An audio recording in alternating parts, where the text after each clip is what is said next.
Welcome back to the Garden of Reason. It's hard to believe that just 4 weeks ago I was standing here looking at pretty much nothing but dirt. This week I spent a little bit of time reading gardening books from 100 and 150 years ago, and I thought that I would share some of the things that I learned as they pertain to the plants that I have growing here. I want to stress once again that what works for one person may not work for another, and that includes the old folks. You know, the methods that worked for them successfully for hundreds of years in the East gave us the Dust Bowl in the 30s when they took it out west. If you're out west, you probably need to be using dry land farming methods. I'm on wetlands here. So once again, what works for me may not work for you. Most of the books I've been reading have been written by or for farmers. When it came to onions, they stressed over and over how important it was to keep them weeded. They said that the roots simply can't compete with the weeds. And when you think about it, the root systems aren't all that big on onions.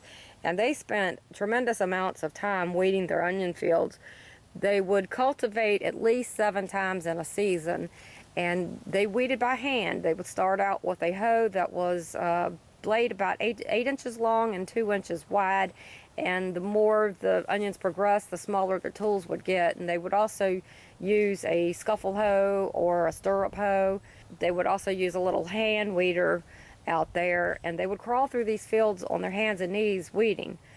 They said that a man could weed anywhere from half an acre to 1 acre a day, but the job was actually better suited for teenage boys because they were more agile, and that a smart boy could handle 2 acres in a season and have an odd day off to go fishing. When I think about how they crawled through those onion fields acre after acre all day long, it makes all the weeding I have to do around here seem really insignificant. They said that if you have some onions that aren't bulbing up when they should, that you can grab the stems in the center, give them a twist, and it'll stop the growth from going upward and force it downward into the bulb. These are the onions that I used the tops in the winter and then planted the bottoms out here in the garden. These things are enormous now. And they said that onions originally had thick necks, and they were selectively bred to have thin necks. The thick-necked onions don't keep well. They rot very quickly. So if you end up with any thick-necked onions, use them first. And they also said that if you were saving the seed, to save the seed from thin-necked onions, that the onions will continually try to revert back to the thick necks. They said that onions are one of the few plants that you could grow in the same spot year after year, and they tend to get better if you do. They knew of people that had grown onions in the same place for 30 years without any problems. They said the worst pest that they had to deal with when it came to onions was the onion fly. They will lay eggs in the onion when you first plant them, and you'll end up with onion maggots in your onions. They said that if those flies got to the point where they were just uncontrollable, what they would do was plant some onions just as early as they could in the spring and leave them there for 8 to 10 days. Then they would pile straw 10 inches high above those onions and set it on fire. By doing that, the flies were gone and all of their larvae was destroyed. As to potatoes, they also stressed very strongly to keep the weeds away from the potatoes. They would go through and cultivate the fields, try to kill off the weeds twice before the potatoes would even sprout from the ground. And they also said that if they ended up with weeds that they just couldn't control by any other means, what they would do was put straw on the ground or some kind of rubbish, and they would burn the field. That would kill most of the weed seed and leave a good top dressing on the ground. They said that if you were in a drought and your potatoes might die, to give them a root pruning, that it would force the roots to go deeper searching for water. They said root pruning is not a good idea. Just use that as a last resort. By cultivating the ground, they were not only disturbing any weeds that might emerge or that were already there, they were also conserving moisture. By breaking up the top of the ground like that, it breaks the capillary action between the surface of the soil and any moisture below. Once the ground is broken up, it acts like a mulch and slows evaporation. Here's the kale. I'm still gradually thinning this out and giving it to the chickens, and with all the rain we have, it's hard to keep it sprayed for the cabbage worms. And the old book said that if you can grow kale, you can grow cabbage, that this stuff ain't fit to eat. My strawberry plants are moving along. I'm keeping the blooms picked off of them. These are ever bears, and you have to keep the blooms picked off for the first 6 weeks, and then I can let them bear after that.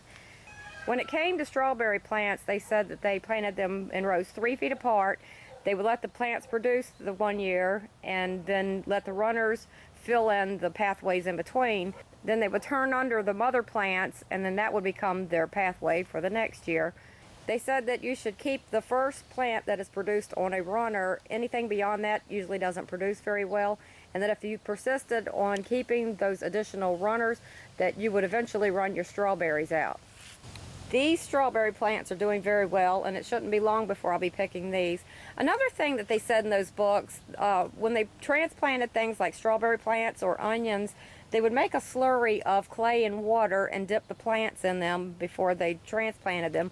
And a study was done in the 60s and the 70s using pine seedlings, and they found that if you are planting things under adverse conditions, that dipping absolutely helps. If all of your growing conditions were good, it didn't make much of a difference. But under adverse conditions, there was a drastic difference. They said that the plants that they didn't dip or just dipped in water had only a 10% survival rate, whereas the ones that were dipped in the clay and water had an 80% survival rate.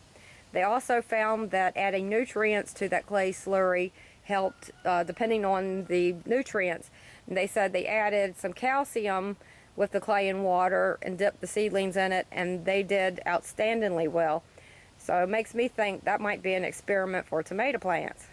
These are starting to ripen, and these are the plants that I had a disease on, and it seems like the neem is helping to ward that off. And I looked around in the lawn the other day, and there are weeds with that same type of damage on it. It turns out it's a fungus. Out here on my lawn, which it's not a lawn, it's just a bunch of weeds, I have the same disease. These are what I call snake berries. They're like a wild strawberry plant. There's the same disease that I have on my good strawberry plants. If you keep weeds in your garden, they can harbor disease like this. They can also harbor insects and rob the nutrients from your plants, rob the water. They'll shade your plants. It's a terrible idea to keep weeds in your garden. Here's a dandelion that has the same disease. You really don't want to let weeds stay in your garden if you can avoid it. I mean, they're all over my lawn. There's not a whole lot that I can do about that. These plants are starting to put out runners, and that disease, by the way, thrives in cool, wet weather, and that's exactly what we've had. Here's the sugar beets. They're doing very well. Some of them are almost a foot tall now. They just seem to love this rain. And I came out here the other day, and this one here had one leaf off of it, and I thought I had done it myself, just broke it off. Next day I came back and it looked like that. And I looked, and there was a hole about the size of a pencil in the ground next to it, and I dug it up, and there was some kind of a caterpillar or worm in there, so I killed that. So if you see any kind of damage around your beets like that, then look for a little hole in the ground and you're liable to find the culprit.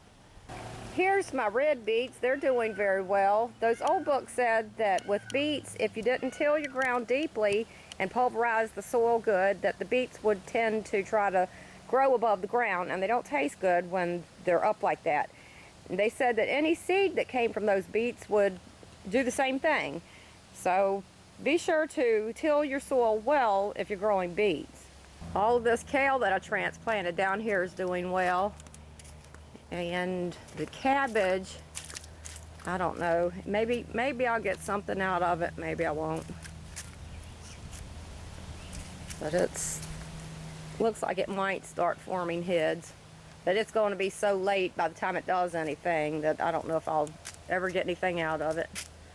Remember the lettuce that I had up at the front of the garden? I said that in order to use it, I would have to go buy some of those hardball tomatoes from the grocery store, and I really didn't want to do that.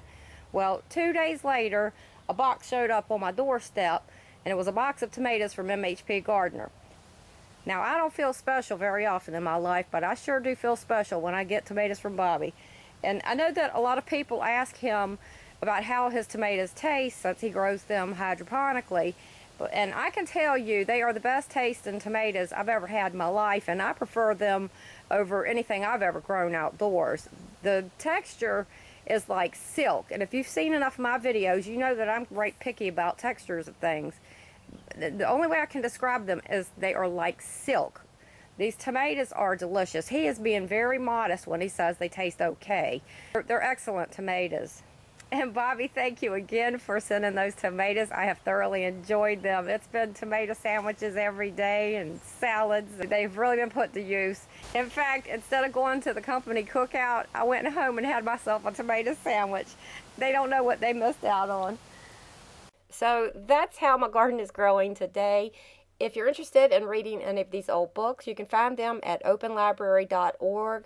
I just put a word in the search box like potatoes, and it brings up a lot of old books about potatoes.